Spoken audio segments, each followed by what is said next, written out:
నీ హృదయాన్ని బాగు చేస్తాడు, నీ హృదయంలో ఉన్నటువంటి ప్రతి పాపాన్ని తొలగిస్తాడు, నిన్ను రక్షిస్తాడు, నిన్ను మోక్ష మార్గానికి సిద్ధపరుస్తాడు. నీ కుటుంబంలో ఎలాంటి సమస్యలు ఉన్నా కూడా ఆ సమస్యలను తొలగించేటటువంటి దేవుడుగా ఉంటూ ఉన్నాడు. ఎదుకోవాలి అనేటటువంటి ఒక ఆలోచన కలిగి ఉన్నావా ప్రియమైనటువంటి సహోదరి సహోదరుడా?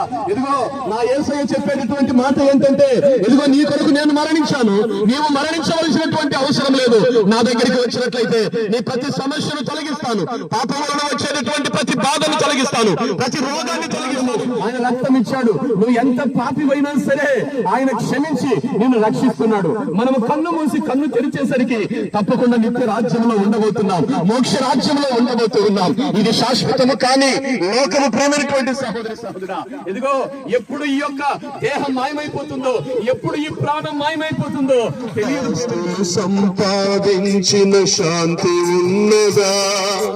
ఈ రాత్రి దేవుడు నీ ప్రాణమడిగితే, ఈ రాత్రి దేవుడు నీ ప్రాణమడిగితే, సంపాదన ఎవరి దగును యోచించితివా? సంపాదన ఎవరి దగును యోచించితివా? యేసే నిజ దేవుడు, నిత్య జీవమిస్తాడు, మరణమైన జీవమైన నిన్ను విడువడు.